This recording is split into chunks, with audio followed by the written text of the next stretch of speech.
जिन्होंने यूपीएससी और यूपीपीसीएस में रैंक 1 हासिल कराई है और बेहतरीन शिक्षण तकनीक के लिए जाने जाते हैं। अपनी ऑनलाइन कक्षाओं के माध्यम से हम आप तक पहुंच रहे हैं देश के सर्वश्रेष्ठ शिक्षकों के द्वारा।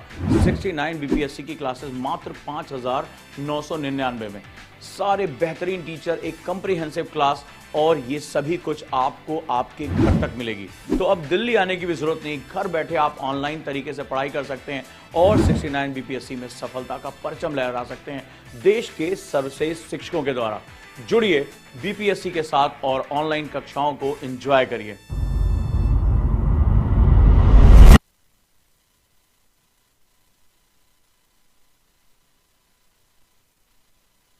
दोस्तों, बिहार पीसीएस यानी बीपीएससी का नोटिफिकेशन आप सब तक पहुंच। नमस्कार दोस्तों, कैसे हैं आप सभी? वॉइस क्लियर है मेरी? सभी दोस्तों को उजांग का बहुत बहुत नमस्कार। और आज मेंस आंसर प्रैक्टिस की 11वीं क्लास है। आप सभी का मैं बहुत बहुत स्वागत करता हूं और उम्मीद करता हूं कि इस बीच में हमने काफी कुछ सीखा और सिखाया। जहां पर हम सिलेबस यानी संपूर्ण सिलेबस के हिसाब से चल रहे हैं, यानी सिलेबस के जो भी टॉपिक है हम उसके हिसाब से ही आंसर प्रैक्टिस कर रहे हैं। और इस क्लास के 2 पर्पस हैं। पहला, मैं आपको कोर कॉन्सेप्ट सिखा रहा हूं, यानी कि कॉन्सेप्ट्स कैसे बिल्डअप किए जाते हैं। कोई भी जो हम मेंस के क्वेश्चन हम करते हैं उस पर कॉन्सेप्ट सिखा रहा हूं, साथ ही साथ आपको उस पर क्वेश्चन कराते हुए ये बता रहा हूं कि क्वेश्चन का नेचर कैसे पकड़ा जाता है, कीवर्ड कैसे पकड़े जाते हैं और उस पर आंसर राइटिंग कैसे की जाती है। फिर इन क्वेश्चन के जो डिटेल पीडीएफ है इंग्लिश और हिंदी दोनों पे, वो उजांक एनी टाइम लर्निंग ऐप पर फ्री ऑफ कॉस्ट डाउनलोड करने के लिए उपलब्ध है। आप वहां से भी उसको ले सकते हैं, वहां से अपनी पढ़ाई कर सकते हैं। तो यानी ये संपूर्ण एक पैकेज है हमारा, जहां पर आप कॉन्सेप्ट समझ रहे हैं, आप मेंस प्रैक्टिस कर रहे हैं और मैं उम्मीद करता हूं कि आप काफी अच्छा कर रहे होंगे। इसके बाद उजांग टेस्ट प्रैक्टिस की जो ऐप है, जो वेबसाइट है, उस पर हम ढेर सारे असाइनमेंट दे रहे हैं, जिसमें आज जो है वो एक बहुत इंपॉर्टेंट अनाउंसमेंट करने वाला हूं। कुछ नए क्वेश्चन आने वाले हैं ताकि आप प्रैक्टिस कर सकें। यानी ये पूरा पैकेज हुआ कि कॉन्सेप्ट बताया जा रहा है, सिलेबस के अकॉर्डिंग जो है क्वेश्चन आंसर कराया जा रहे हैं, साथ ही साथ हमें जो है वो आगे कैसे क्वेश्चन प्रैक्टिस करनी है ये बताया जा रहा है।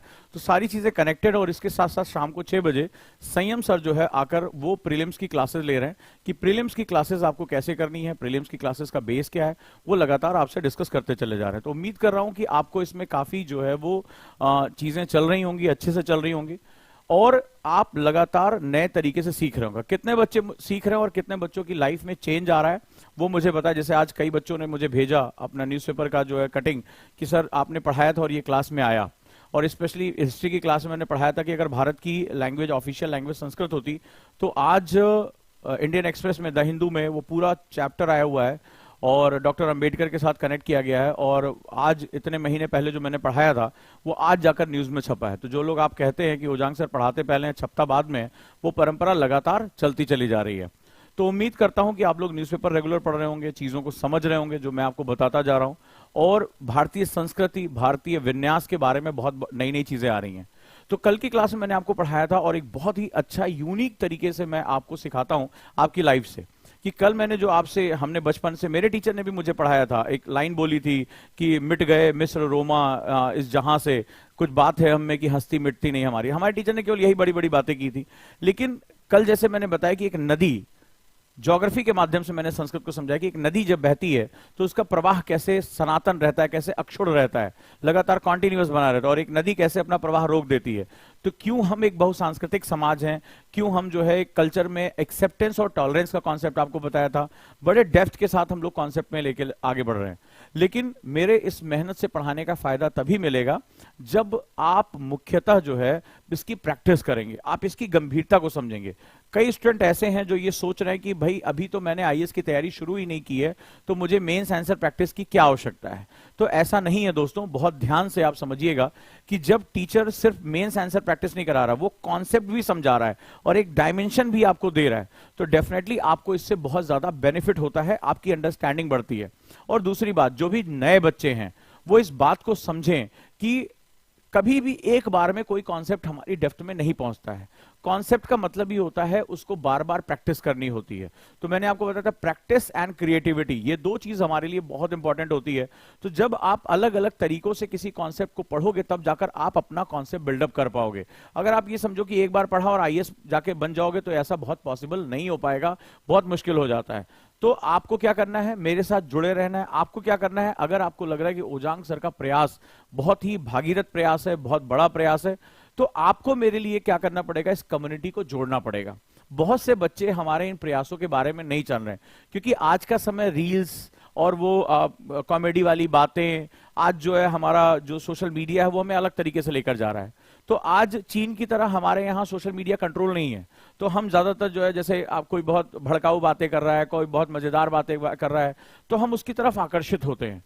लेकिन कहीं पर बहुत संजीदा बातें हो रही हैं, कहीं बहुत सीरियस बात हो रही है, हमारी लाइफ में कुछ क्रिएटिविटी आ रही है, ठीक है। तो अब अगर हम इस पे बात करें तो ये हमारे लिए बहुत इंपॉर्टेंट सेगमेंट है, बहुत महत्वपूर्ण हमारा जो है वो सेगमेंट हो जाता है। तो ये चीज हमारे लिए बहुत महत्वपूर्ण है। तो आपको क्या करना पड़ेगा, मेरा परिवार बनना पड़ेगा, ओजांकियन बनना पड़ेगा। आपको अपने दोस्तों को, अपने ग्रुप में इसको शेयर करना पड़ेगा। मुझे सबसे पहले कमेंट बॉक्स में बताएं कितने लोगों ने इस क्लास को अपने दोस्तों, अपने लाइब्रेरी, अपने ग्रुप्स में शेयर किया है। कितने लोग हैं, या प्लेलिस्ट को शेयर किया है। कितने ऐसे स्टूडेंट हैं जो ये काम कर रहे हैं, कितने ऐसे स्टूडेंट हैं।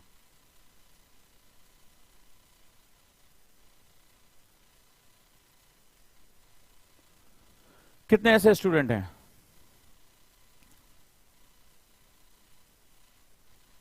बताइए। क्योंकि परिवार का मतलब ही होता है, कल मैंने आपको बताया था, कुटुंब, परिवार का मतलब होता है कि जब हम एक दूसरे के साथ इन्वॉल्व होते हैं। कल बताया था आपको, यही पढ़ाया था, ये मैसेज भी था कि रूम पार्टनर्स एक दूसरे के साथ इन्वॉल्व नहीं होते हैं, उनके सुख दुख से कोई मतलब नहीं होता। लेकिन परिवार क्या होता है, परिवार वो होता है जो इन्वॉल्व होता है, ठीक है। तो कितने लोगों ने शेयर किया है अपने ग्रुप्स में, व्हाट्सएप ग्रुप में, टेलीग्राम ग्रुप में, अपने लिंक शेयर किया, दोस्तों को बताया है कि भाई चलो हम इस परिवार के साथ जुड़ते हैं। क्योंकि ओजांग सर को जब ये मेहनत कर रहे हैं तो इस मेहनत का हमें क्या करना है, जितने ज्यादा बच्चों तक वो पहुंचेगा उतने ज्यादा चेंजेस आएंगे। आपके बहुत से ऐसे बच्चे होंगे, दोस्त होंगे जो बहुत अच्छी कोचिंगें नहीं कर सकते हैं, बहुत महंगी कोचिंगें नहीं कर सकते हैं, तो फिर उसमें क्या होगा, उनको तक ये चीज पहुंचनी चाहिए। क्योंकि अगर आप ज्यादा से ज्यादा लाभान्वित नहीं होंगे तो मुझे ये प्रश्न आएगा कि मैं क्यों पढ़ा रहा हूं। जैसे कल दो चार बच्चे थे, वो आपस में अपना कमेंटबाजी कर रहे थे, तो मुझे दुख होता है, क्योंकि बहुत फोकस होकर पढ़ाना पड़ता है, नई नई चीजों को लाना पड़ता है। आप अंदाजा लगाइए कि कितना ज्यादा मैं स्टडी करता हूं नए नए कॉन्सेप्ट को लाने के लिए। किसी कॉन्सेप्ट को कठिनाई से पढ़ा देना बहुत आसान है, किसी कॉन्सेप्ट को आसानी से पढ़ाना बहुत कठिन है। बहुत इंपॉर्टेंट बात कह रहा हूं, किसी कॉन्सेप्ट को कठिनाई से पढ़ा देना आसान है, जो लिखा है पढ़ा दिया, तुम जानो तुम्हारा काम जाने। और किसी कठिन कॉन्सेप्ट को आसानी से पढ़ा देना बहुत कठिन होता है। तो उस चीज को आसान भाषा में लाने के लिए मुझे बहुत मेहनत करनी पड़ती है। तो आप लोग जब जुड़ेंगे तभी ये मेहनत आगे बढ़ेगी। साथ ही साथ बधाई देता हूं, हमारे कल यूपी बोर्ड का रिजल्ट आ गया है, और यूपी बोर्ड के रिजल्ट में मेरी तरफ से सभी को बहुत बधाई। प्रियांशी सोनी क्लास 10th में 98.33% मार्क लेकर आए हैं, और शुभ छापरा 97.80 मार्क क्लास 12th के लिए आए हैं। और डेफिनेटली मैं उम्मीद करूंगा कि आप बहुत सफल हों, आप आगे जाएं जीवन में, और इसी तरह से अपने जो सपने हैं वो देख सकें। और बार बार मैं कहता हूं कि शिक्षा जो है वो शेरनी के दूध की तरह होती है, शिक्षा ही हमें ताकतवर बनाती है, और ये सारी हमारी जो मुश्किलें हैं, जो हमारी लिमिटेशंस हैं, उनको खत्म कर देती है। तो एजुकेशन को बहुत दिलो जान से प्यार करना है, उसके साथ जुड़ना है, और उसको अपने जीवन का ध्येय बना देना है। तो पूरे ओजांग आईएएस परिवार की तरफ से आप सभी को बहुत बहुत बधाई, आपने इतिहास रचा है। और मैं चाहूंगा कि आगे चलकर आप राष्ट्र के लिए काम आए, राष्ट्र के लिए धरोहर बने, और अपनी मेहनत से जो आपने रास्ता बनाया है उस रास्ते को और आगे लेकर जाए। आज आप बढ़े हैं, कल राष्ट्र आपके साथ बढ़ना शुरू हो जाएगा। बस यही ख्वाहिश है हमारी, पूरे परिवार की यही ख्वाहिश है। और हम इंतजार कर रहे हैं कि किस तरह से आप आने वाले समय में भारत का जो ध्वज है वो अपने हाथों में लेकर इस टीम का नेतृत्व करेंगे। और मैं अपने सभी बच्चों के लिए यही दुआ करता हूं कि आने वाले समय में भारत की पहचान आपसे होगी। आप भारत का नेतृत्व करेंगे, आप भारत को पूरे विश्व के सामने लेकर आएंगे। लेकिन ये जरूरी है कि उस देश विदेश हमेशा समर्पण मांगता है, तो उस समर्पण के लिए, उस त्याग के लिए आप हमेशा तैयार रहेंगे। चलिए शुरुआत करते हैं आज की क्लास की। तो आगे बढ़ने से पहले हमारे कुछ स्टूडेंट हैं, वो सिलेबस को समझ लें। तो जैसा आपको पता है कि मैं इस समय जीएस पेपर 1 में हूं, और अभी मैंने इंडियन सोसाइटी का पार्ट खत्म किया है, राइट। तो इंडियन सोसाइटी का जो पार्ट खत्म किया है, वहां पर मैंने सारे 8 पार्ट पर क्वेश्चन किए हैं, और हमने अलग अलग डायमेंशन को पकड़ा है। अब हम अगर बात करें तो इस समय हम लोग भारतीय इतिहास विरासत, संस्कृति, विश्व का इतिहास एवं भूगोल और समाज में है। तो जीएस 1 का सिलेबस समझना बहुत जरूरी है। जो भी नए बच्चे ध्यान से समझें कि बिना सिलेबस के यूपीएससी की प्रिपरेशन नहीं हो सकती है, कभी पॉसिबल ही नहीं है। ठीक है, तो अब जरा ध्यान से देखें कि भारतीय संस्कृति में हमारे पास सिलेबस क्या है, तभी तो हम क्वेश्चन का आंसर कर पाएंगे, क्योंकि हर चीज आप पढ़ नहीं सकते। तो सिलेबस के माध्यम से जो शब्द होते हैं वो समझना बड़ा जरूरी होता है। आंसर राइटिंग का पहला नियम होता है कि आंसर राइटिंग आपको कंडीशनल करनी है। याद रखिएगा, लिख लीजिए इसको। जो आंसर राइटिंग का फर्स्ट रूल है, आप जो है उन्मुक्त होकर नहीं लिख सकते, आप पूरी तरीके से एनार्किज्म में नहीं लिख सकते। मतलब मेरा मन है मैं गरीबी पे जो चाहे वो लिखूंगा, मैं जनसंख्या पे जो चाहे लिखूंगा, नहीं। आपका पहला शर्त होता है, यूपीएससी की पहली कंडीशन होती है कि you must write according to the conditions, यानी आप परिस्थितियों में बंधे हुए हैं। यूपीएससी आपसे जो भी कह रहा है, पक्ष में विपक्ष में, तर्क विवेचना एक्सप्लेनेशन, ठीक है, जो भी कुछ आपसे कह रहा है, आपको कंडीशन के अकॉर्डिंग ही आंसर राइटिंग करनी है। तो कंडीशन के अकॉर्डिंग आंसर राइटिंग करने के लिए जो है वो हमें भाव को समझना बड़ा जरूरी होता है। यानी we want to find the जो है उसका जो अलाइनमेंट है वो किधर की तरफ है। फॉर एग्जाम्पल, अगर मैं अभी हमने देखा जनसंख्या का मुद्दा या गरीबी का मुद्दा देखा, तो गरीबी का मुद्दा हमारे पेपर 1 में भी है, लेकिन जब हम पेपर 3 में भी जाएंगे तो भी हमारे लिए गरीबी का मुद्दा वहां सामने आएगा।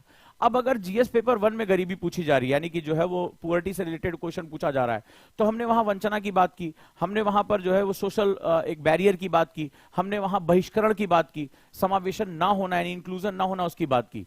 लेकिन अगर मैं यही टॉपिक, जरा ध्यान से इस अंतर को समझना, ये विजेता और हारने वाले के बीच का अंतर होता है। रिसोर्स सेम है, लेकिन अंतर यहां माइंडसेट में होता है, उसके जो है वो ओरिएंटेशन में होता है। तो अगर आप जीएस पेपर 3 में उसके बारे में लिखोगे तो तुम जो है वो सामाजिक समावेशन और इन सब चीजों के बारे में नहीं लिखोगे। तुम वहां पर क्रुएलिटी के साथ बात करोगे कि उसको क्या रिसोर्सेज मिल रहे हैं, सरकार की कौन सी योजनाएं हैं, क्या पर कैपिटा इनकम है, परचेजिंग पावर पैरिटी क्या है, ठीक है, और अपॉर्चुनिटी उसके पास कितनी अवेलेबल है, और उसको वो कितना कैश कर पा रहा है। तो जब इन टॉपिक्स पे लिखोगे तब जीएस पेपर 3 में पुअर्टी को अलग तरीके से डिफाइन करोगे। यानी टॉपिक सेम है, लेकिन जीएस पेपर 1 से जीएस पेपर 4 तक लिखने के तरीके बिल्कुल अलग हैं। राइट, बिल्कुल अलग है।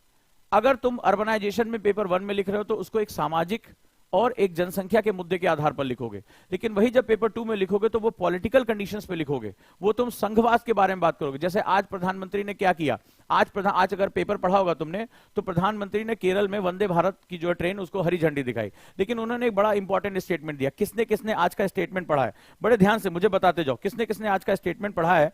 और वहां पर उन्होंने लिखा है कि जब राज्य प्रगति करेंगे, ये बड़ा इंपॉर्टेंट बात बोली है, जब राज्य प्रगति करेंगे, और अगर मेरा स्टूडेंट मुझे सुन रहा होगा तो उसको पता होगा ये मैंने कई महीने पहले पढ़ा दिया था, जब राज्य प्रगति करेंगे तो केंद्र प्रगति करेगा, केंद्र प्रगति करेगा। कितने लोगों ने पढ़ा? और फिर उन्होंने एक शब्द का जो है वो व्याख्या की, और मेरा हर स्टूडेंट इसकी बड़ी गहराई में जाता है। उन्होंने कहा यही संघवाद है, यही संघवाद है, और इसी को उन्होंने सहयोगी संघवाद यानी कोऑपरेटिव फेडरलिज्म कहा।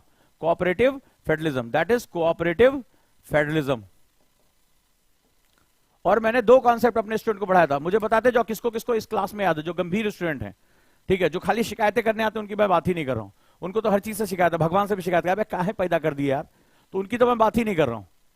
ठीक है, मैं पढ़ने वाले बच्चों, मुझे याद है एक मैंने इसके साथ एक और शब्द सिखाया था और इसका बहुत बढ़िया कॉन्सेप्ट बताया था। अगर मेरा कोई स्टूडेंट होगा इस समय गंभीर, तो मैंने इसके साथ सहयोगी संघवाद के साथ प्रतियोगात्मक संघवाद बताया था, कॉम्पिटेटिव फेडरलिज्म।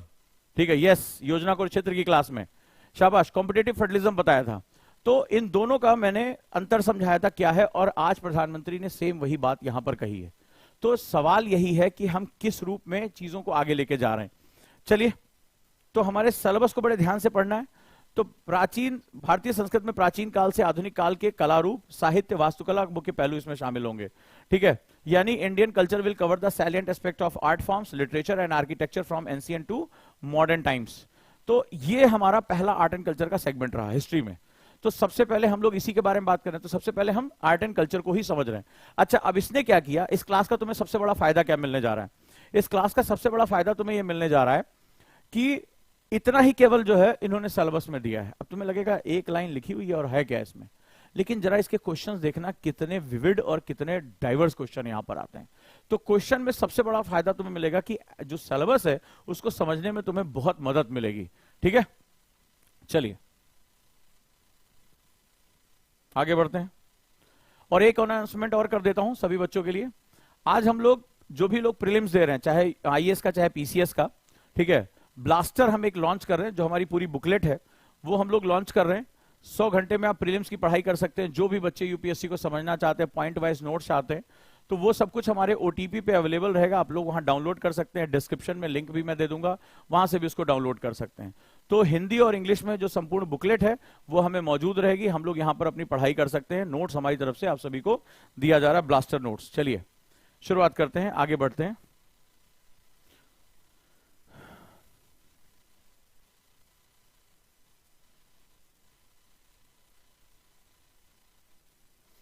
अब पिछले कुछ समय से आपने देखा होगा पूरे विश्व में ऐसा रहा है, सबसे चर्चित जो मुद्दा रहा, आपको याद होगा जब तालिबान का प्रथम बार शासन आया तो तालिबान ने बुद्ध की एक बहुत बड़ी मूर्ति बामियान, जो बामियान में बुद्ध की मूर्ति थी, जो पहाड़ काटकर बनाई गई थी, सिंगल स्टोन को कट करके बनाया गया था, उसको बम से उड़ा दिया, उसको बम से उड़ा दिया। अगर अगर आज आपने पढ़ा होगा न्यूज़पेपर में, तो उसमें हेडलाइन दी हुई है कि हनुमान जी की 500 साल पुरानी प्रतिमा वो ऑक्शन हो रही थी, चोरी से गई थी भारत में तमिलनाडु से, और वो फ्रांस में ऑक्शन हो रही थी, बिक रही थी, नीलामी में थी। तो जैसे ही भारत सरकार को पता चला, चूंकि इससे पहले भारत सरकार को पता चलता था तो भारत अपनी संस्कृति को लेकर बड़ा शर्म महसूस करता था, उसको लगता था कि ये जो वेस्ट पश्चिमी सभ्यता है वही सबसे ताकतवर है। लेकिन पिछले कुछ समय से भारतीय चेतनाओं में बहुत जागृति आई है, हम बहुत अवेयर होने लगे हैं अपने कल्चर को लेकर। आज हम हर तरह से बात कर रहे हैं, हमारे यूथ नए नए जो है रिसर्च कर रहे हैं। तो अभी जैसे ही आपने अगर आज पढ़ा होगा, तो जैसे ही भारत के संस्कृत मंत्रालय को ये बात पता चली, ठीक है, तो उन्होंने क्या किया, तुरंत एक्शन लिया, वहां पर सारे डॉक्यूमेंट भेजे कि देखो ये हमारे भारत की है, ये पांडुलिपि इसमें इसकी चर्चा रही है, ये भारत से चोरी हुई है, सारे साक्ष्य दिए, पूरा सरकार उसके पीछे जुट गई। और आपने देखा कि इस बार 217 से ज्यादा जो हमारी धरोहर थी, जो भारतीय प्राचीन सभ्यता से जुड़ी हुई थी, हम पूरी दुनिया से उसको खींचकर वापस लेकर आ रहे हैं। वो भी एक दिन सत्य होगा जिस दिन कोहिनूर भी हमारे देश में वापस आ जाएगा। हम लगातार इस प्रक्रिया में लगे हुए हैं। लेकिन हनुमान जी की 500 साल पुरानी प्रतिमा आज वापस लौट कर आई। तो कोई देश इस प्रतिमा को प्राप्त करने के लिए इतना ज्यादा ललायत क्यों है? हम हर जगह जा रहे हैं, आज हमारे पास जहां पैसा हो रहा है हम ऑक्शन में खरीद रहे हैं, जिसको हम वापस नहीं ला सकते, जिसके डॉक्यूमेंट्स हैं हम उसको पूरी दुनिया को दिखाने, देखो ये हमारी चीज है यार, हमें वापस करो, ये हमारी भारतीय विरासत है।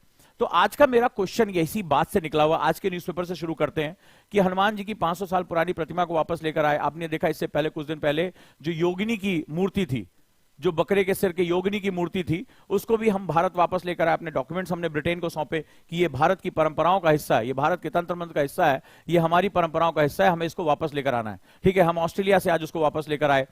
तो सवाल क्या हो रहा है इस पूरी कहानी में? जो सवाल हो रहा है वो ये हो रहा है कि किसी भी राष्ट्र के लिए विरासत का क्या महत्व होता है, उसके हेरिटेज का क्या महत्व होता है। अगर संस्कृत बिना हेरिटेज के क्या टिक सकती है? यानी अगर एक नाव है, ठीक है, समुद्र में एक नाव है और उसमें लंगर नहीं है, यानी उसको किनारे से हुक नहीं किया गया है, तो क्या होगा? लहरों के साथ वो नाव समुद्र में खो जाएगी, खो जाएगी, बर्बाद हो जाएगी। तो क्या करना होगा हमें? हमें हमेशा जो संस्कृति होती है, किसी भी देश का स्वाभिमान, अब जरा बात इंपॉर्टेंट लिखो, लिखो इसको, लिखो जरूर, बहुत इंपॉर्टेंट बात कहने जा रहा हूं। किसी भी राष्ट्र का स्वाभिमान, राष्ट्र का स्वाभिमान, बड़ी प्यारी बात कह रहा हूं, ये पढ़ते पढ़ते दिमाग में आता है। किसी भी राष्ट्र का स्वाभिमान उसकी संस्कृति से जुड़ा होता है, कल्चर से। The proud of any country attach to their culture, अपनी संस्कृति एवं परंपराओं से जुड़ा होता है।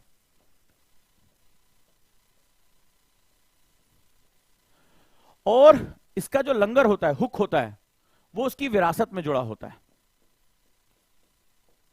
उसकी विरासत से जुड़ा होता है, ऐसे समझो। ठीक है, बड़े ध्यान से, बड़ी गहरी बात कही है।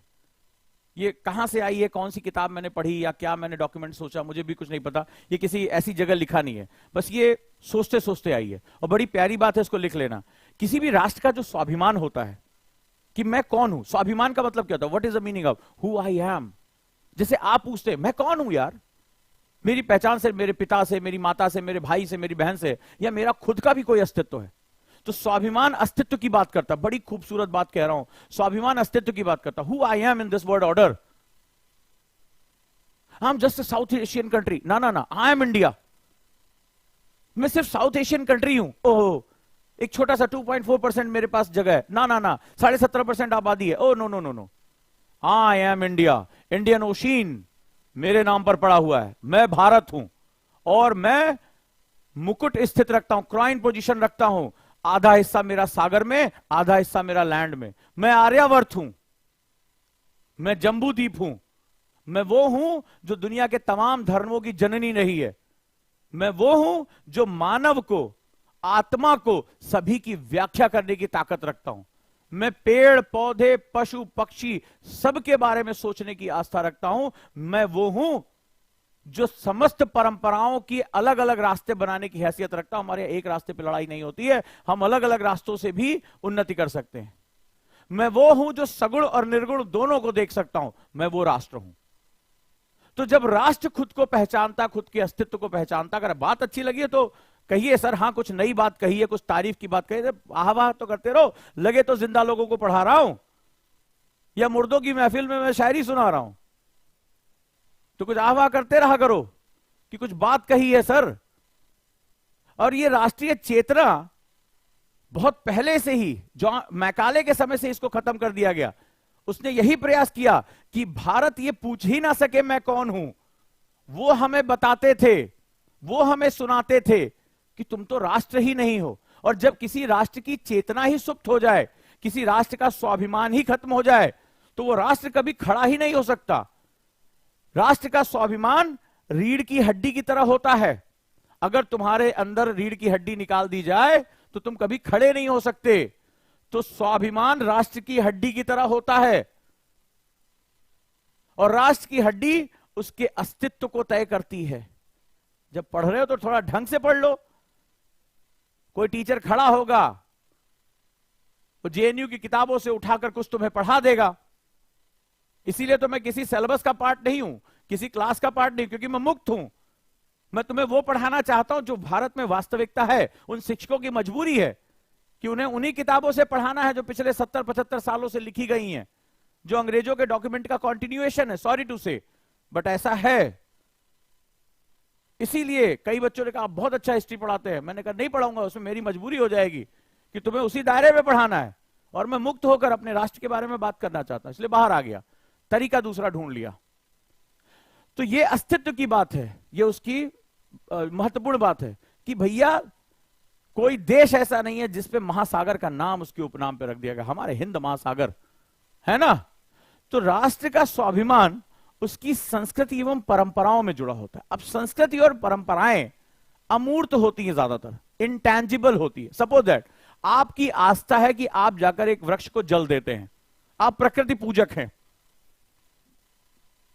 तो इसका क्या प्रभाव आ रहा है नोबडी नोज। कोई व्यक्ति किसी ईश्वर में आस्था रखता है। कल एक बच्चे ने पूछा प्रूव कर दीजिए ईश्वर है। मुझे क्या जरूरत है, मेरी तो आस्था है ना ईश्वर है। मान लो कोई ऐसा व्यक्ति है जिसकी आस्था ईश्वर में, तो तुम प्रूव करो ना कि वो नहीं है। अरे जिसकी आस्था वो तो मान रहा है ना कि वो ईश्वर है। मेरी परंपरा है, मेरे पिता ने मुझे सिखाया, मेरी माता ने मुझे सिखाया। कोई कृष्ण का पूजक है, कोई शिव का पूजक है, कोई स्वामी नारायण की पूजा करता है, सबका अपना मन। तो क्वेश्चन ये है कि जो नहीं मान रहे वो कह रहे तुम प्रूव करके दिखाओ भगवान है। अरे तुम प्रूव करो ना चाचा, मेरी तो आस्था है, मैंने मान लिया क्योंकि मैं उस अमूर्त को विश्वास कर रहा हूं। फॉर एग्जाम्पल, तो तुम्हारा सर दर्द है कि नहीं है, तुम प्रूव करो ना। मेरे तो ईश्वर मेरे सामने है, या मैं किसी भी रूप में अपनी इबादत कर रहा हूं, मैं गुरुद्वारे जा रहा हूं, मस्जिद जा रहा हूं, कहीं भी जा रहा हूं, ये मेरी अपनी आस्था। तुम्हारा अगर लग रहा है नहीं है तो तुम प्रूव करो ना मेरे भैया, हम कहां प्रूव कर रहे हैं। तो ये क्या है, अमूर्त है, तुम इसका कोई पैरामीटर नहीं दे सकते। जब तुम परेशान हुए, तुम ईश्वर के पास चले गए, खुदा के पास चले गए, अपनी बात उनसे कह दी, चाहे सगुण रूप से चाहे निर्गुण रूप से, चाहे साक्षात या अप्रत्यक्ष, तो ये इंटेंजिबल है, इसको मापा नहीं जा सकता। तो फिर राष्ट्र ऐसे सवालों का जवाब कैसे देगा, और उसका जवाब है अपनी विरासत में, अपने हेरिटेज में। ठीक है, अपने हेरिटेज में। ये जो विरासत है हमारी किसी भी रूप में, ये चीज तुम्हें दिखाएगी। तुम जब कहते हो, जब हड़प्पा सभ्यता के बारे में पढ़ते हो, तुमने कभी सोचा कि क्यों किसी भी इतिहास की किताब में जो पहला सब्जेक्ट होता है वो हड़प्पा से क्यों शुरू होता है? कभी सोचा तुमने? और हम क्या दिखाते हैं जब हम हड़प्पा सभ्यता के बारे में बात करते हैं, पढ़ा भी होगा तुम लोगों ने, तो हम कहते हैं ना, अरे अर्बन सभ्यता थी, अरे भैया ढकी हुई नालियां थी, अरे भैया सड़कें समकोण पर काटती थी, क्या बात है, पक्की ईंटों की बात थी, अन्नगार थे, स्नानागार थे, हड़प्पा के लोग यहां व्यापार करते थे, इसके भी साक्ष्य मिले। क्या बात है, क्या बात है। तो तुम भी रटे जा रहे हो, ओए भैया हड़प्पा हड़प्पा, ठीक है, हुडी बाबा करते चले जा रहे हो। लेकिन कभी सोचा क्यों पढ़ाया? कभी सोचा कि क्यों हमें उन खंडहरों के बारे में पढ़ा रहे हैं, उन साक्ष्यों के बारे में पढ़ा रहे हैं? क्योंकि वो खंडहर नहीं है, वो विरासत है। अगर मैं तुमसे कहूं भारतीय संस्कृति बहुत महान और प्राचीन संस्कृति है, जैसे तुमने कहा कि मैं हनुमान जी की पूजा करता हूं,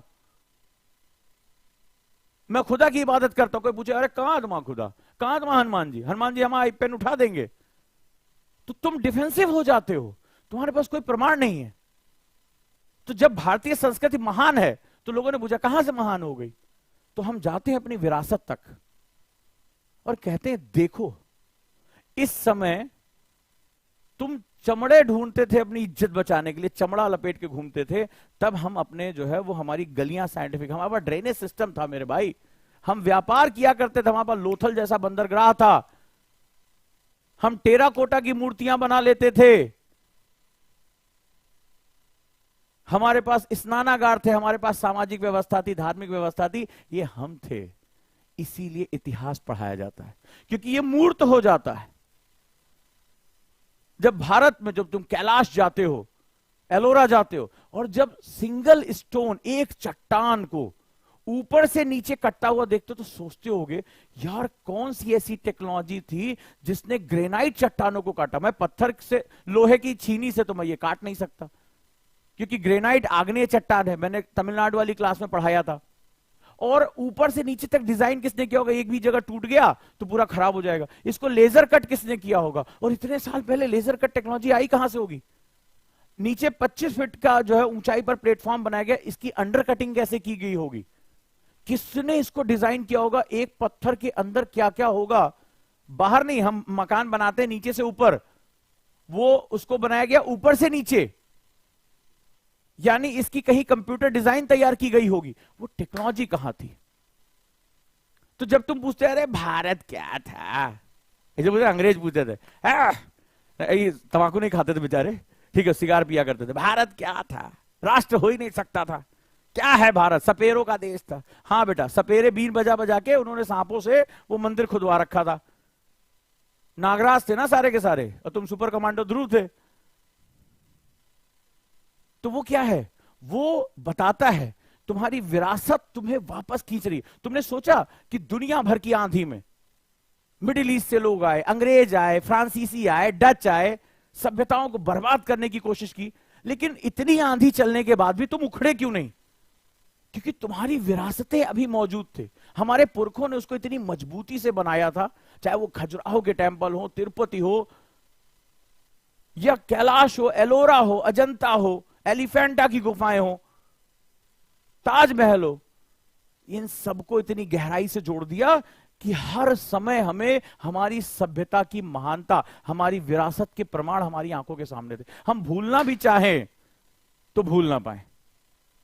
तभी तो गाना बना, तुझे भूलना तो चाहा लेकिन भुला ना पाए, जितना भुलाना चाहा तुम उतना याद आए। तो ये भारतीय संस्कृति विरासत के बारे में बात हो रही है, ठीक है।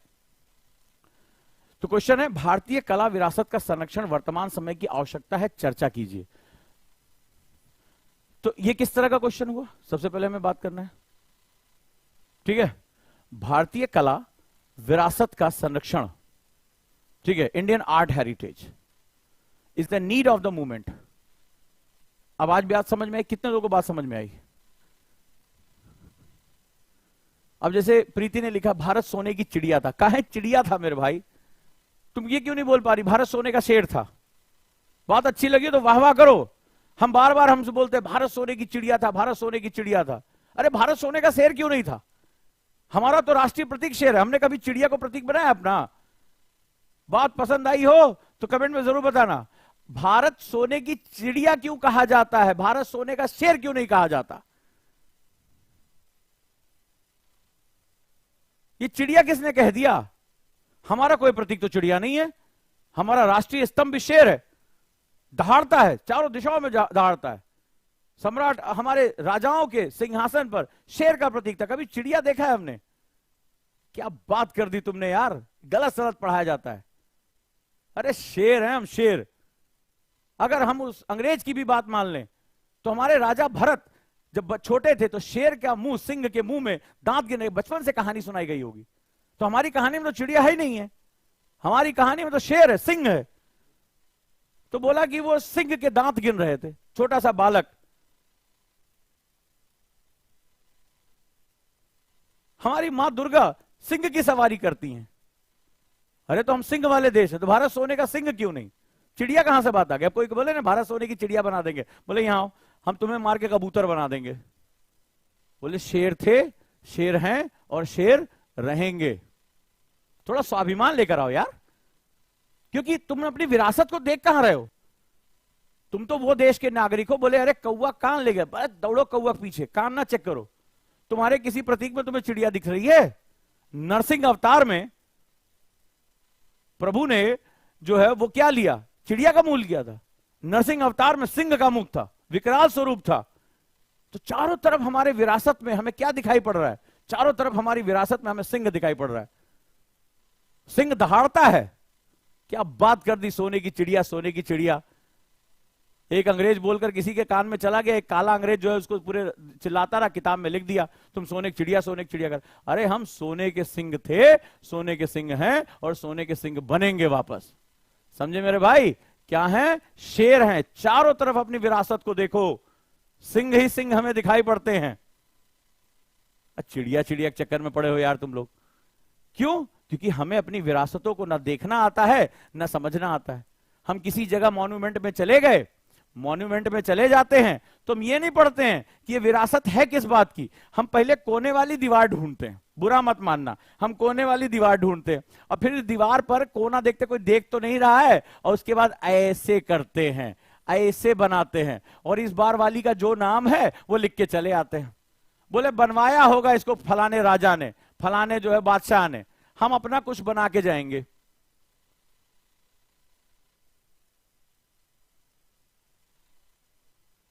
ठीक है, ये हम करके चले आते। हम बोलते हैं अपना हम खुद बनाएंगे, हम कहें दूसरे के नाम पे रहें। और दूसरे लोग हैं जो ये बना नहीं पाते, वो कोना ढूंढते हैं। तुम जानते हो कि भारत में इसकी क्या इस्तेमाल किया? कोना ढूंढकर दो काम किया जाता है, फिर वो कोना ढूंढते हैं। या तो मुंह में कुछ है और या तो किडनी पे लोड ज्यादा है, तो हम उस मॉन्यूमेंट को गिरा देते हैं। ठीक है, उस पे इतना अमोनिया डाल देते हैं कि वो खुद ही गल जाता है बेचारा, जिसको आंधी तूफान दुश्मन नहीं मिटा पाया। नीचे लिखा होता है इतना ये करने पे 500 रुपए फाइन है, उसी के ऊपर जो है करके चले आते, कोई ध्यान ही ना दे। समझने वाले समझ चुके होंगे। तो ये दिक्कत है, हम जानते नहीं कि वो क्या है, हमें उसकी क्यों संरक्षण करने की जरूरत है। ये वो लंगर है जिस पर हमारी संस्कृति टिकी हुई है, क्योंकि इसी संस्कृति पर हमारे राष्ट्र का स्वाभिमान टिका हुआ है और इसी स्वाभिमान पर हमारा अस्तित्व टिका हुआ है। हमें पता ही नहीं है, हम तो जहां मौका देखते हैं तुरंत ये बनाना शुरू कर देते हैं। अगले 6 महीने बाद बदल गई बेचारी, फिर जाकर काट के फिर दूसरे वाली का नाम लिखते हैं। और नहीं तो कोना देखते हैं तो जो करना होता है हम कर लेते हैं। हमें पता ही नहीं कि वो हमारी विरासत है बेचारा। तो इस पे क्या क्या लिखोगे जल्दी बताओ, थिंक लेकर आओ। तो क्वेश्चन का नेचर क्या है? भारतीय कला विरासत का संरक्षण वर्तमान समय की आवश्यकता है। तो ये किस टाइप का क्वेश्चन हुआ? क्या सिखाया था तुम्हें? ये स्टेटमेंट बेस्ड क्वेश्चन हुआ। This is a statement based question. दूसरा पार्ट क्या कह रहा है, यानी इसका सपोर्टिंग हिस्सा क्या कह रहा है? कह रहा है कमेंट, चर्चा करिए, इस पर बात करिए। एग्री करते हैं तो आप इसके सर की भाई क्यों, और जो ये आज मैंने तुम्हें दे दिया है ये तुम 10 किताबें ढूंढ मारो, तुम्हें कोई बताएगा नहीं। जाके यूट्यूब सर्च कर मारो कि इस सवाल का जवाब इस तरह से कोई भी लिख सकता है। देखो ये चीज बड़ी इंपॉर्टेंट होती है। 12,000 बच्चे मेंस लिख रहे हैं और तुम एक ही चीज लिखोगे 12 के 12,000, वही एक मास्टर की किताब से, एक नोट से, ये जरूरी है, ये है, वो है, तो कभी नंबर नहीं मिलेगा। Winners don't do different things, they do things differently. विजेता कोई काम अलग नहीं करते, वे हर काम को अलग तरीके से करते हैं। तो विजेता बनना है तो सिंपल उसको क्या करना पड़ेगा? अलग तरीके से काम करना पड़ेगा।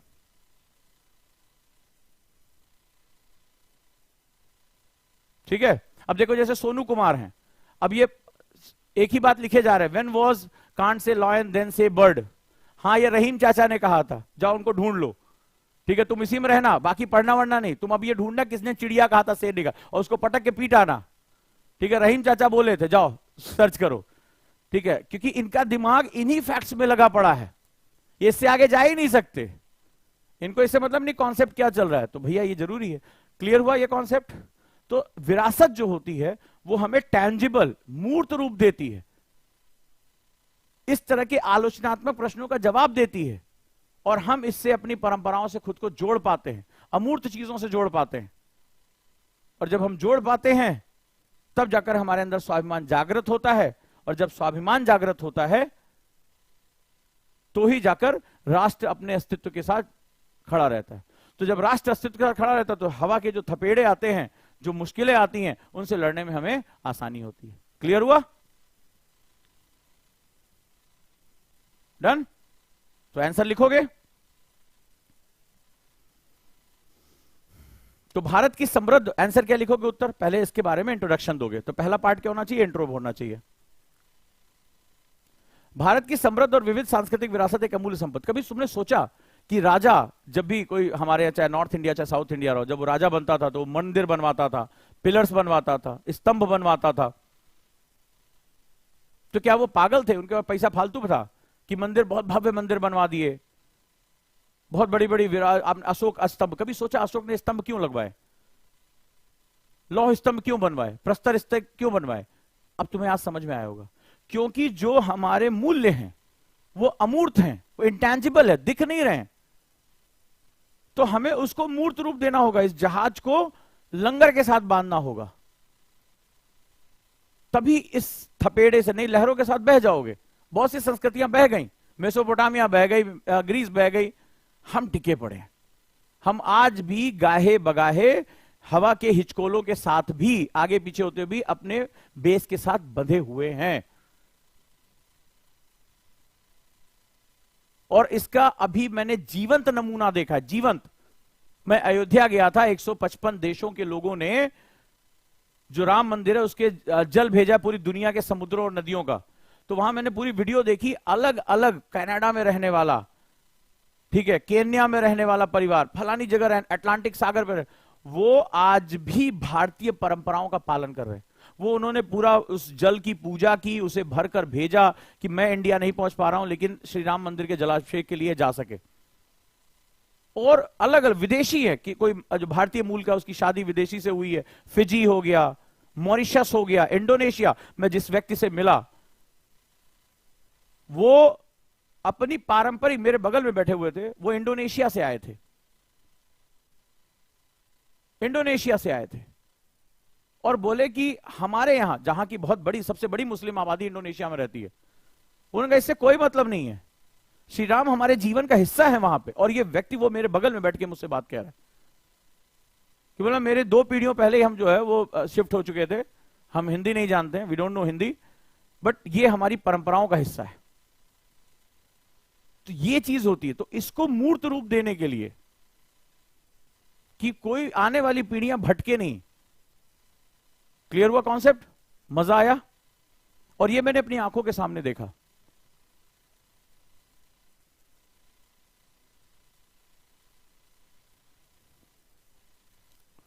तो क्या करना है, क्या रीजन है? इतिहास को प्रदर्शित और समझने में मदद करता है, ठीक है, इतिहास को, संस्कृति को, धरोहर को। ये हमारी संस्कृति के साथ लोगों के लगाव और एकता की भावना को सुरक्षित करता है। तो ये लगाव और एकता क्या हुआ? लंगर, वहां पे आपने हुक डाल दिया, एंकर डाल दिया, क्योंकि लगाव अटैचमेंट होता है। अटैचमेंट मतलब क्या होता है? किसी के साथ चिपक जाना, किसी के साथ एकदम जुड़ जाना।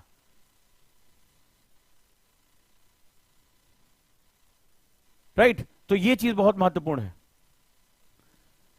कला विरासत हमारे देश का गौरव और हमारी सॉफ्ट पावर को बढ़ाता है। भारत की कला विरासत एक महत्वपूर्ण पर्यटक आकर्षक है। तो पर्यटक जाओगे, समझोगे, लेकिन कई बार हमारे यहाँ लोग जाते हैं, उसको समझने के बजाय अब तो ज्यादातर लोग फोटो खिंचाते रहते हैं। ए देखो सही आ रही है कि नहीं आ रही है, फोटो खिंचाएंगे। जो थोड़ा बहुत मौका पाएंगे कोने में, वो अपना दिल विल का काम करेंगे, वहां फोटो लेके भेजेंगे, देखो मैंने तुम्हारा नाम यहाँ लिख दिया। तीसरे जो होंगे देखेंगे यार कहीं दूर तक, और टॉयलेट उतनी दूर कौन जा रहा है, वो मौका देखकर वहीं हल्के हो लेते हैं। तो बड़ी समस्या है, हमें उसको समझना बड़ा जरूरी है। तो क्या क्या उपाय करोगे ये देख लो। कला विरासत के संरक्षण के लिए कला संरक्षण और संरक्षण तकनीकों का उपयोग किया जा सकता है, तो हमें उसको बचाने के प्रयास करने पड़ेंगे। कलाकृतियों का दस्तावेजीकरण उनके इतिहास और महत्व को संरक्षित करने में मदद करता है। पहले डॉक्यूमेंटेशन करो, जैसे हमारे यहाँ कौन करता है? Archaeological survey of India, ASI, ये काम करती है। कला विरासत के महत्व के बारे में लोगों को शिक्षित करना, लोगों को बताओ हमारे यहां तो घूमने की वस्तु है। तुम्हें पता है, तुम्हें एक छोटी सी बात बताओ हास्यास्पद, खजुराहो टेम्पल का नाम ले कई लोग शर्मा जाएंगे, खजुराहो बात हो रही, न्यूली मैरिड कपल जाता है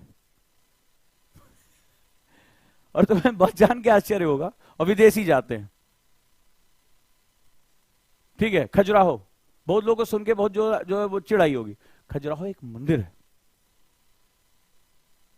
किसी से भी खजुराहो का नाम ले लो, और खासतौर पे अगर वो एलीट क्लास से है, वो बहुत पढ़ा लिखा, oh my God you are talking about something else, हैं ऐसे दांत निकाल के करेगा, खजुराहो नाटी, इस तरह से बात करते हैं हमारे यहां, जबकि वो मंदिर है और उसका साइंस इतना गहरा है। जिस दिन खजुराहो मंदिर को समझ लोगे तुम सोचोगे हमारे पुरखे किस स्तर तक ज्ञानी थे, कि काम क्रोध लोभ मोह, भगवत गीता में कहा गया इन चारों के साथ कभी भी मनुष्य मोक्ष नहीं प्राप्त कर सकता। मनुष्य को मोक्ष प्राप्त करने के लिए, यानी इस जीवन मृत्यु चक्र से निकलने के लिए, यही बुद्ध ने भी कहा, आपको इन चारों जो दुर्गुण है उनसे निकलना पड़ेगा, और उसमें जो सबसे ताकतवर है वो है काम। और इसको जब तक तुम नहीं छोड़ोगे तब तक तुम ईश्वर को नहीं प्राप्त कर सकते, भगवत को नहीं प्राप्त कर सकते। शिव यानी जो अनादि हैं, जो अनंत हैं, जो प्रारंभ हैं, उसको तो कभी सोच ही नहीं सकते। तो शिव कोई ईश्वर नहीं है, कोई पूर्ति मूर्ति नहीं है। अगर मैं अपनी बात करूं तो मेरे लिए वो स्वयं को जानने का तरीका, क्योंकि आदि भी मेरे अंतर है, अंतरंत भी मेरे अंतर है, मेरी आंखें सिर्फ बाहर हैं, तो मैं संसार को देख रहा हूं, खुद को देख ही नहीं सकता। दुर्गुण मेरे अंदर हैं, यह संसार मेरे लिए दिखाई पड़ रहा है, लेकिन मैं अपने अंदर जाकर देख नहीं सकता। तो ब्रह्मांड अंदर छुपा हुआ है। तो वो मंदिर जो था, इतनी बड़ी वास्तुकला थी, इतना बड़ा, वहां पे जो हमारे स्टूडेंट होते उनको भेजा जाता था, रिसर्च स्कॉलर को भेजा जाता था, जाओ और पहले काम को निपटाओ, जब तुम्हें काम में तुम्हारा बंधन खत्म हो जाएगा तब तुम ईश्वर तुम्हें समझ में आएगा, तब शिव अंदर समझ। तो गर्भगृह में शिव की मूर्ति है।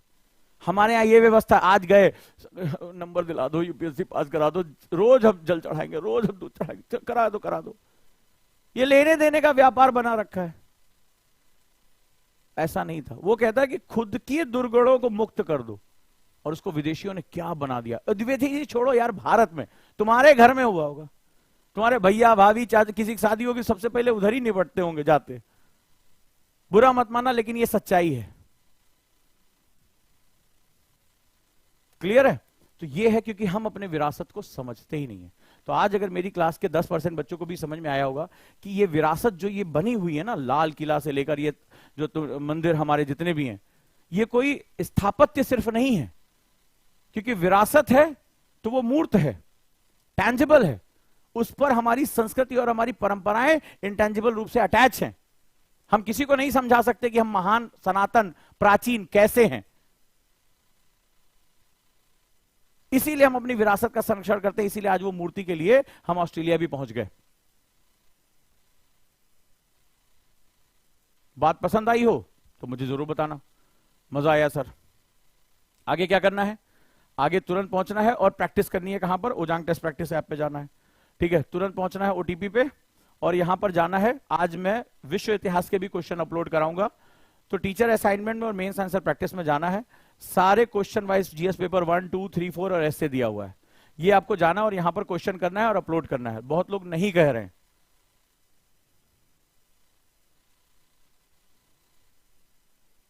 ठीक, टीचर असाइनमेंट में जाना है। सारे हमारे जितने टीचर हैं सबके असाइनमेंट हैं, उसको आपको करना है। मेरे भी क्वेश्चन के असाइनमेंट आप करना शुरू करिए, अपलोड करते रहिए, इस पे क्वेश्चन करिए, अपलोड करिए, तभी जो है आप सक्सेस हो पाएंगे। और जो लोग अपने गुरुकुल बैच का मेरे साथ काउंसलिंग चाहते हैं वो काउंसलिंग करें। राइट, इस संडे को प्रचंड हम लोग कर रहे हैं। Prachand all India free mock test है जो 30 तारीख को होने जा रहा है। ठीक है, आप 30 तारीख को इसका जो है संडे को all India free mock test है जीएस का। जो लोग भी टेस्ट देना चाहते हैं हमारे ओटीपी को डाउनलोड करें। सुबह 11 बजे ज्यादा से ज्यादा लोग आकर इसमें टेस्ट देना शुरू कर दें। ठीक है, साथ ही साथ 69 बीपीएससी हमने लॉन्च कर दिया। इसके साथ भी आप लोग जो लोग बीपीएससी देना चाहते हैं, और 5 जून से हमारा शुरू हो रहा है one of the most important segment, और आफ्टर 12th आईएएस की तैयारी। जो लोग 12th कर चुके हैं, जिनके रिजल्ट आ चुके हैं, 5 जून से कॉन्सेप्टर बैच का वो हिस्सा बन सकते हैं। 5 जून से हम शुरू कर रहे हैं ऑनलाइन। इसके साथ ज्यादा से ज्यादा संख्या में जुड़े। आप यहां जो फॉर्म दिया जा रहा है उसको भर सकते हैं ताकि हमारे मेंटर्स आपसे बात कर सकें। अगर आपको कोई भी गाइडेंस चाहिए, ऑप्शनल की गाइडेंस चाहिए, किसी भी गाइडेंस चाहिए, तो आप जुड़े रहें। आप मिस्ड कॉल देकर छोड़ सकते हैं।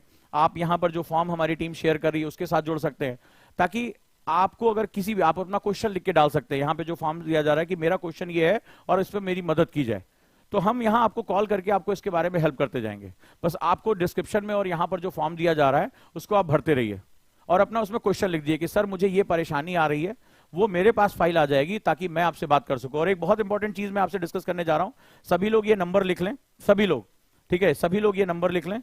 हमारा व्हाट्सएप नंबर है, ये व्हाट्सएप नंबर लिख लें। और आज हम इस पे जो ब्लास्टर की बुकलेट है वो शेयर कर रहे हैं, ठीक है। तो व्हाट्सएप नंबर, तो यहां पर आप भेज सकते हैं कि आप प्लीज हमें जो है व्हाट्सएप इसके साथ जोड़ दें। That is 9319695945, 9319695945। ये व्हाट्सएप नंबर आप अपने पास लिख लें, सेव कर लें। और जो भी हमारी आज ब्लास्टर की बुकलेट है, ब्लास्टर, इसका लिंक यहां पर दे दिया जाएगा। आप एक ही जगह इसमें आ सकते हैं और डेली पढ़ने के लिए जो पीडीएफ है वो भी यहां दिया जाएगा। डेली पीडीएफ आपको यहां दिया जाएगा और यहां पे जो काउंसलर है वो आपको टेलीग्राम ग्रुप में भी जोड़ लेंगी, ताकि डेली क्विज, आपको पता होगा डेली क्विज हम करते हैं और इस क्विज के क्वेश्चंस आपको लिंक यहां दे दिए जाएंगे। अगर आप इस व्हाट्सएप के साथ जुड़ जाते हैं तो आपको सारी मदद यहां मिलेगी। आप ये व्हाट्सएप नंबर आप चलें, हेलो लिख के भेजें, अपना नाम लिख के भेजें, और आई नीड ब्लास्टर लिंक आप इसमें भेज सकते हैं कि जो हमारा नोट्स है ब्लास्टर का 100 आवर्स में प्रीलिम्स की तैयारी करने का, उसको आप यहां पर जो है वो कर सकते हैं, अच्छे तरीके से जोड़ सकते हैं। So you can do it. जी हाँ, हार्ड कॉपी दुकानों पे मिल जाएगी। हम यहां दुकानों की लिस्ट भी आपको दे देंगे, मुखर्जी नगर के, आप करोल बाग के, आप वो भी प्राप्त कर सकते हैं या प्रिंट आउट ले सकते हैं आप उसका, ठीक है, ये बुकलेट की। डन है। तो ये व्हाट्सएप नंबर सभी के पास होना चाहिए और अपना नाम हेलो लिख के भेज दें कि मुझे डेली आप लिंक दे दिया करें। 10 क्वेश्चन के क्विज के का लिंक आपको मिल जाएगी। डेली जो हमारा कंटेंट है, दीपक सर का जो न्यूज़पेपर द हिंदू का जो क्रक्स करंट है वो सब कुछ आपको मिलेगा। और जो पीडीएफ बुकलेट्स हमारी तैयार हो रही हैं वो भी आपको इसी नंबर पर मिल जाएंगी। आपको सिंपली यहां पर ये मैसेज करना है, रेडी है, तैयार है। और ज्यादा से ज्यादा लोग फॉर्म भर दीजिए, अपने जो भी क्वेश्चन है इस फॉर्म में लिख दीजिए। आज मैं जानना चाहता हूं कि आपको जो भी प्रॉब्लम, सर ऑप्शनल की प्रॉब्लम आ रही है, मुझे पढ़ाई में, नोट्स में, आपके क्वेश्चन जैसे मिलते जाएंगे या तो हमारे मेंटर्स आपको कॉल करेंगे या मैं खुद इस पर आपकी वीडियो बना दूंगा। तो ज्यादा से ज्यादा लोग इसके साथ फॉर्म भरते रहें, अपनी बात को यहां कहें और इस व्हाट्सएप नंबर पर आपको जो भी कंटेंट चाहिए वो यहां पर प्राप्त कर सकते हैं। तो चलिए शुरुआत करते हैं, हम लोग आगे बढ़ते हैं। Thank you.